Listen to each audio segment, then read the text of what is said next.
പത്തരമാറ്റ് സീരിയലിന്റെ പുതിയൊരു എപ്പിസോഡിലേക്ക് എല്ലാവർക്കും സ്വാഗതം. നവീന്റെ ഉള്ളിൽ തന്നോട് സ്നേഹമുള്ള കാര്യം നന്ദു തിരിച്ചറിയുകയാണ്. അങ്ങനെ നവീൻ നന്ദുവിനോട് പറയുന്നുണ്ട്, നന്ദു നിന്നെ അത്യാവശ്യമായി ഒന്ന് കാണണം.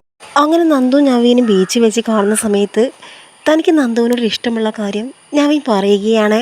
നമ്മൾ രണ്ടുപേരും ഇത്രയും അടുപ്പമുള്ള സ്ഥിതിക്ക് നമ്മുടെ കാര്യം ഞാൻ വീട്ടിൽ അവതരിപ്പിച്ചു, വീട്ടുകാർക്കും സമ്മതമാണ് എന്ന് നവീൻ പറയുമ്പോൾ നന്ദു ആണെങ്കിൽ ആകെ വല്ലാത്ത അവസ്ഥയിൽ നിൽക്കുന്നുണ്ട്. പോലീസുകാരിയായ ഒരു ഭാര്യ എൻ്റെ ജീവിതത്തിലേക്ക് വരുന്നത് എൻ്റെ അമ്മയ്ക്ക് ഒട്ടും ഇഷ്ടമില്ലായിരുന്നു. എന്നിരുന്നാലും കൂടി എനിക്ക് നിന്നോട് ഇഷ്ടമുള്ള കാര്യം ഞാൻ അമ്മയോട് അവതരിപ്പിച്ചു. അവസാനം അമ്മ വിവാഹത്തിന് സമ്മതിച്ചു. അനി പറഞ്ഞത് കേട്ട് ആകെ വല്ലാത്ത അവസ്ഥയിൽ നിൽക്കുകയാണ് നന്ദു. ആ സമയം നന്ദു പറയുന്നുണ്ട്, എനിക്ക് എന്നോട് ഇഷ്ടമുള്ള കാര്യം നവീൻ അറിയില്ലേ എന്ന് ചോദിക്കുന്ന സമയത്ത് അതൊക്കെ എനിക്കറിയാം, പക്ഷേ നീ ഇതുവരെ എസ് പറഞ്ഞിട്ടില്ലല്ലോ, നിനക്ക് അവനോട് ഇഷ്ടമൊന്നുമില്ലല്ലോ എന്നൊക്കെ നവീൻ പറയുന്നുണ്ട്. അത് കേട്ട് നന്ദു പറയുന്നുണ്ട്, ആര് പറഞ്ഞു ഞങ്ങൾ തമ്മിൽ ഇഷ്ടമില്ല എന്ന്? ആര് പറഞ്ഞു ഞങ്ങൾ തമ്മിൽ ഇഷ്ടമില്ല എന്ന്? വർഷങ്ങളായി ഞങ്ങൾ കൂട്ടുകാരാണ്, പക്ഷെ ഞങ്ങൾക്കിടയിൽ ഒരു ഇഷ്ടം കൂടിയുണ്ട്. ഞങ്ങൾ വിവാഹം കഴിക്കാൻ ആഗ്രഹിക്കുന്നുണ്ട്, പക്ഷേ അനാമികമായി ഡിവോഴ്സ് ഇതുവരെ നടന്നിട്ടില്ല. അതുമാത്രമല്ല ഞങ്ങളുടെ വിവാഹത്തിന് ചില എതിർപ്പുകൾ കൂടിയുണ്ട്. അതുകൊണ്ടാണ് പിന്നെ വിവാഹത്തെക്കുറിച്ചൊന്നും ചിന്തിക്കാത്തതും പറയാത്തതും എന്നൊക്കെ പറയുകയാണ് നന്ദു. നന്ദു നീ വെറുതെ പറയുന്നതല്ലേ, ആനി നിന്റെ പിറകെ നടക്കുന്നുണ്ടെന്നു അവന് നിനക്ക് ഇഷ്ടമില്ല എന്നു എനിക്കറിയാം. എനിക്ക് നന്ദുവിന് ഇഷ്ടമുള്ള കാര്യം അനാമികയ്ക്ക് അറിയാമായിരുന്നു. ആ കാരണം കൊണ്ടാണ് അനാമിക അനിയെ വിട്ട് പോയതെന്നും ഞാൻ അറിഞ്ഞിട്ടുണ്ട്. നന്ദു നിനക്ക് എന്നോട് ഇഷ്ടമില്ലേ, നീ എന്താണ് തുറന്നു പറയാത്തത് എന്നൊക്കെ നവീൻ പറയുന്നുണ്ട്.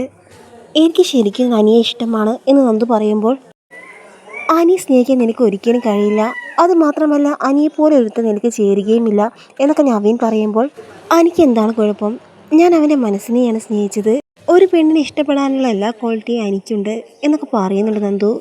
നവീനേറ്റ് വീട്ടുകാരെ ആരെയും എൻ്റെ വീട്ടിലേക്ക് വിടേണ്ട, എൻ്റെ ഇഷ്ടം എന്താണെന്ന് അറിഞ്ഞിട്ട് വേണ്ടേ വീട്ടിൽ കാര്യം അവതരിപ്പിക്കാൻ.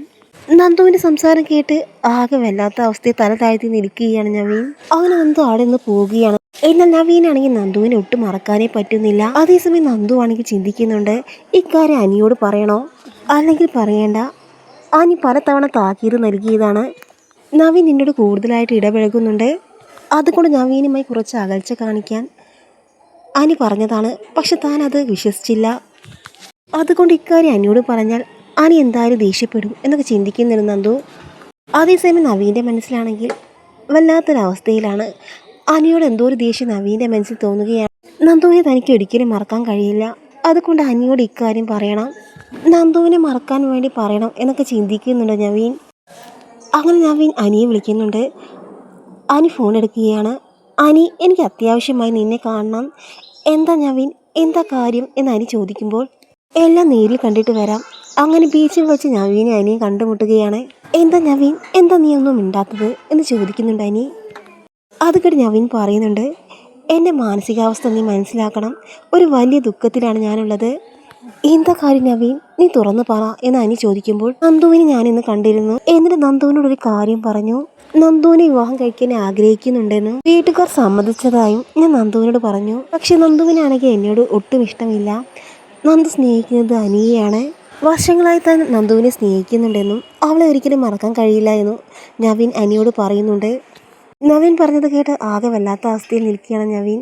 ഞാൻ എന്താണ് ചെയ്യേണ്ടത് നവീൻ, നന്ദുവിനോട് എന്നോടാണ് ഇഷ്ടമെങ്കിൽ എനിക്കൊന്നും ചെയ്യാൻ പറ്റില്ല എന്ന് അനി പറയുന്നുണ്ട്. നിനക്ക് നന്ദുവിനെ ഇഷ്ടമാണോ എന്ന് നവീൻ ചോദിക്കുമ്പോൾ എനിക്ക് നന്ദുവിനെ ഇഷ്ടമാണെന്ന് തല താഴ്ത്തിക്കൊണ്ട് അനി പറയുന്നുണ്ട്.